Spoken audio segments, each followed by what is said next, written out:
മാന്യപ്രേക്ഷകർക്ക് എൻ്റെ പ്രണാമം. മറ്റൊരു സന്ദേശം എനിക്ക് വാട്സപ്പിൽ കിട്ടിയത് ഹരിഹരൻ തൃശ്ശൂരിൽ നിന്ന് അയച്ചതാണ്. ഗോവയിൽ ഇന്ത്യൻ പ്രധാനമന്ത്രി നടത്തിയ വികാരോജ്വലമായ ഒരു പ്രഭാഷണത്തിൻ്റെ എസൻസ് മലയാളത്തിൽ ട്രാൻസ്ലേറ്റ് ചെയ്ത് അയച്ചു തന്നു. ഹരിഹരൻ തൃശ്ശൂർ ഇൻസ്റ്റിറ്റ്യൂട്ടിൻ്റെ നല്ലൊരു പ്രവർത്തകനും ഏത് കർമ്മത്തിന് കൂടെയുള്ള വ്യക്തിയുമാണ്. 70 വർഷമായുള്ള രോഗം ചെറിയ ഡോസ് മരുന്ന് നൽകിയാണ് ഞാൻ തുടങ്ങിയത്. പിന്നീട് അതിൻ്റെ ഡോസ് കൂട്ടിക്കൊണ്ടുവന്നു. സുപ്രീം കോടതി വിരമിച്ച ജഡ്ജിയെ വെച്ച് SIT വരെ നിയമിച്ചു. സ്പെഷ്യൽ ഇൻവെസ്റ്റിഗേഷൻ ടീം വരെ നിയമിച്ചു. നിവൃത്തികേട് കൊണ്ട് കള്ളപ്പണം സൂക്ഷിച്ചവർക്ക് പിഴയോടുകൂടി പണം നിയമാനുസൃതമാക്കാൻ അവസരം നൽകി. 67,000 കോടി രൂപ ഈ കാലയളവിൽ ആളുകൾ പിഴയോടുകൂടി നിയമാനുസൃതമാക്കി. 2 വർഷത്തിനിടെ 1.25 ലക്ഷം കോടി രൂപ റെയ്ഡ് അടക്കമുള്ള നടപടികളിലൂടെ വേറെയും ലഭിച്ചു. അമേരിക്ക അടക്കം വിദേശ രാജ്യങ്ങളെ വിവരങ്ങൾ ധരിപ്പിച്ച് വ്യക്തി വിവരം കൈമാറാനുള്ള കരാറുണ്ടാക്കി. എന്നിട്ടും ചിലർ പാഠം പഠിച്ചില്ല. അവർക്കെതിരെയാണ് ഈ നടപടി. അവർ കൂടുതൽ ശ്രമങ്ങൾ നടത്തേണ്ട. നിങ്ങളുടെ കയ്യിലുള്ള കോടികൾ വെറും കടലാസ് മാത്രമാണിപ്പോൾ. ഇത് പൂർണ്ണ വിരാമമല്ല എന്ന് മനസ്സിലാക്കുക. വേറെയും ആശയങ്ങളുണ്ട്. പിന്നാലെ അതും നടപ്പിലാക്കും. 1 ലക്ഷം ചെറുപ്പക്കാരെ പുതിയതായി നിയമിച്ച് കള്ളപ്പണം കണ്ടെടുക്കാൻ മാത്രം നിയോഗിക്കാൻ എനിക്കറിയാം. രാജ്യത്തെ പാവപ്പെട്ടവർക്ക്, അധ്വാനിക്കുന്നവർക്ക്, 65 കോടിയോളം യുവാക്കൾക്ക്, സത്യസന്ധർക്ക് വേണ്ടിയാണ് ഈ നടപടികൾ. സത്യസന്ധരായ ജനത എൻ്റെ ഒപ്പം ഉണ്ടാവും എന്നുറപ്പാണ്. ക്യൂവിൽ ബുദ്ധിമുട്ടുമ്പോഴും അച്ചടക്കം പാലിക്കുന്ന ഇത് രാജ്യത്തിൻ്റെ നന്മയ്ക്കെന്ന് പറയുന്ന ജനങ്ങൾക്ക് എൻ്റെ സല്യൂട്ട്. അഹോരാത്രം പണിയെടുക്കുന്ന ബാങ്ക് ജീവനക്കാർക്ക്, വീണ്ടും അധ്വാനിക്കാൻ സ്വയം സന്നദ്ധത പ്രകടിപ്പിച്ചെത്തിയ വിരമിച്ച ഉദ്യോഗസ്ഥർക്ക് എൻ്റെ അഭിനന്ദനങ്ങൾ. കള്ളപ്പണവും അഴിമതിയും ഇല്ലാതാക്കാനാണ് 2014 നിങ്ങൾ എനിക്ക് വോട്ട് ചെയ്തത്. ഞാൻ അതിന് പരിശ്രമിക്കണ്ടേ? വഴിയിൽ ബുദ്ധിമുട്ടുകൾ ഉണ്ടാവുമെന്ന് എല്ലാവർക്കും അറിയാം. 50 ദിവസം എനിക്ക് തരൂ എൻ്റെ സഹോദരീ സഹോദരന്മാരെ. ഡിസംബർ 30 വരെ സമയം തരൂ. ഈ പ്രശ്നം പരിഹരിക്കപ്പെടണം. എൻ്റെ ഭാഗത്ത് നിന്ന് തെറ്റുകളും കുറവുകളും ഉണ്ടായാൽ അതിനുശേഷം നിങ്ങൾ പറയുന്ന ഏത് പ്രതിക്കൂട്ടിലും നിന്ന് എന്ത് ശിക്ഷയും ഏറ്റുവാങ്ങാൻ തയ്യാറാണ്.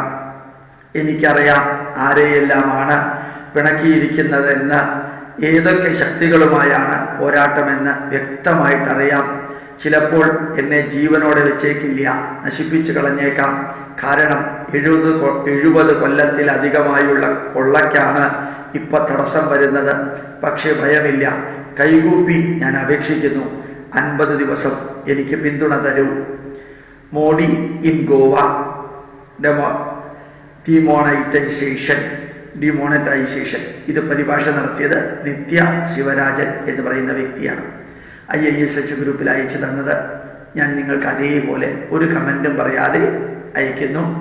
ഇതിൻ്റെ കൂട്ടത്തിൽ തന്നെ വേണമെങ്കിൽ ഭംഗിയായിട്ട് ഒരു വരി കൂടി പറയണമെന്ന് എനിക്ക് തോന്നി. ബാങ്കുകളിൽ 2 ലക്ഷം കോടി രൂപ എത്തിയെന്ന് ഇന്ത്യൻ ഫിനാൻസ് മിനിസ്റ്റർ പറഞ്ഞിരിക്കുന്ന വരികളും ശ്രദ്ധയോടുകൂടി തോന്നി. രാജ്യത്തെ 1,30,000 ബാങ്ക് ശാഖകളിലൂടെ 2 ദിവസത്തിലെത്തിയത് 2 ലക്ഷം കോടിയോളം രൂപയാണ്. ബാങ്കിംഗ് മേഖലയിലെ 25% കൈകാര്യം ചെയ്യുന്ന സ്റ്റേറ്റ് ബാങ്കുകൾ വഴി മാത്രം 47,863 കോടി രൂപ അക്കൗണ്ടുകളിൽ എത്തിയെന്ന് കേന്ദ്രമന്ത്രി അരുൺ ജെയ്റ്റ്ലി പറഞ്ഞു. 2.28 കോടി ഇടപാടുകളാണ് 2 ദിവസം കൊണ്ട് ബാങ്കുകളിൽ നടന്നത്. പഴയ നോട്ടുകൾ നിക്ഷേപിക്കാൻ ഡിസംബർ 30 വരെ സമയമുണ്ടെന്നും 2 ആഴ്ചയ്ക്കുള്ളിൽ ATM സേവനം സാധാരണ നിലയിലാകുമെന്നും മന്ത്രി പറഞ്ഞു. ബാങ്ക്, ധനമന്ത്രാലയം, റിസർവ് ബാങ്ക് ഉന്നത ഉദ്യോഗസ്ഥരുടെ യോഗശേഷം സംസാരിക്കുകയായിരുന്നു ശ്രീ ജെയ്റ്റ്ലി. ഏറെ രഹസ്യമായ നീക്കമായതിനാൽ ATMകളിൽ പുതിയ നോട്ടുകൾ ഉൾക്കൊള്ളിക്കാനുള്ള ക്രമീകരണങ്ങൾ ഏർപ്പെടുത്തിയിരുന്നില്ല. യുദ്ധകാലാടിസ്ഥാനത്തിൽ ചെയ്തു വരികയാണ്. 2.2 ലക്ഷം ATMകളാണ് രാജ്യത്താകെ ഉള്ളത്. ഓൺലൈൻ ഇടപാടുകൾ കൂടുതലായി ചെയ്യാൻ ധനമന്ത്രി ജനങ്ങളോട് അഭ്യർത്ഥിച്ചു. മൊത്തം വിൽപ്പനക്കാർ കള്ളപ്പണത്തിലൂടെയേ വ്യാപാരം ചെയ്യൂ എന്ന ശീലം ഉപേക്ഷിക്കാതെ മാർഗമില്ലെന്ന് മനസ്സിലാക്കണം. പ്രധാനമന്ത്രി ജൻധൻ യോജന പ്രകാരം ആരംഭിച്ച ജൻധൻ അക്കൗണ്ടുകളിലേക്ക് വൻ തുകകൾ എത്തിയതിനെ പറ്റി കേന്ദ്ര സർക്കാർ അന്വേഷിക്കുന്നുണ്ട്. കാലിയായി കിടക്കുന്ന അക്കൗണ്ടുകളിലെല്ലാം 49,000 രൂപ വരെ നിക്ഷേപം നടന്നു. നിയമം ലംഘിക്കുന്ന നടപടികൾക്ക് ആരെയും അനുവദിക്കില്ല. മന്ത്രി പറഞ്ഞു.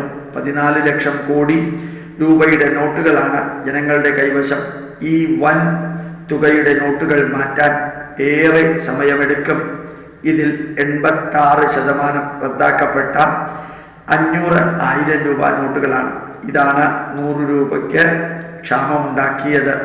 കഴിഞ്ഞ മാസം ബാങ്ക് നിക്ഷേപം വർദ്ധിച്ചത് പേ കമ്മീഷൻ തുക ലഭിച്ചതിനാലാണെന്നും മുൻകൂട്ടി ചിലർക്ക് വിവരം ലഭിക്കുന്ന ഡൽഹി മുഖ്യമന്ത്രിയുടെ ആരോപണം അപഹാസ്യമാണെന്നും ജെയ്റ്റ്ലി പറഞ്ഞു.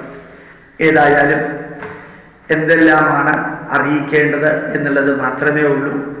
ഒരു കാര്യം, ഏത് രാഷ്ട്രവും ഏത് വിധത്തിലുള്ള പ്രശ്നങ്ങൾ നേരിടുമ്പോഴും അത് വ്യക്തി താല്പര്യങ്ങൾക്ക് വേണ്ടിയുള്ളതല്ല, രാഷ്ട്രത്തിൻ്റെ താല്പര്യമാണ്. നമ്മുടെ ഭാരതം സ്വച്ഛമായിട്ടുള്ളൊരു ഭാരതമാകണമെങ്കിൽ കുറേ തീരുമാനങ്ങൾ എടുക്കാതെ പലതും നമ്മൾ കൈവിട്ട് നിയമത്തെ ലംഘിച്ച് നിയമത്തെ ദുർവ്യാഖ്യാനം ചെയ്തു പോയിരുന്നു. ഇപ്പോൾ അതെല്ലാം മാറുമെങ്കിൽ തീർച്ചയായിട്ടും നന്മ ആര് ചെയ്താലും, ആരാധ്യനായ പിണറായി വിജയൻ ചെയ്താലും, രാഹുൽ ഗാന്ധി ചെയ്താലും, നിതീഷ് കുമാർ ചെയ്താലും, ADMK നേതാവ് ജയലളിത ചെയ്താലും, ആര് ചെയ്താലും നന്മയായി തന്നെ സ്വീകരിക്കാനും, അതിൻ്റെ തുടക്കത്തിലോ ഇടയ്ക്കോ കുറച്ച് ബുദ്ധിമുട്ടുകൾ ഉണ്ടെങ്കിൽ കാലചക്രം തിരിയുമ്പോൾ ഈ ബുദ്ധിമുട്ടുകളും ഇല്ലാതെയാകും. അത് കൂടുതൽ നന്മയ്ക്ക് കാരണമാകും എന്നും കൂടി പ്രതീക്ഷിക്കാൻ നമുക്ക് ഒരുമിച്ച് ശുഭാപ്തി വിശ്വാസമുള്ളവരാവാം. പ്രണാമം. നമസ്കാരം.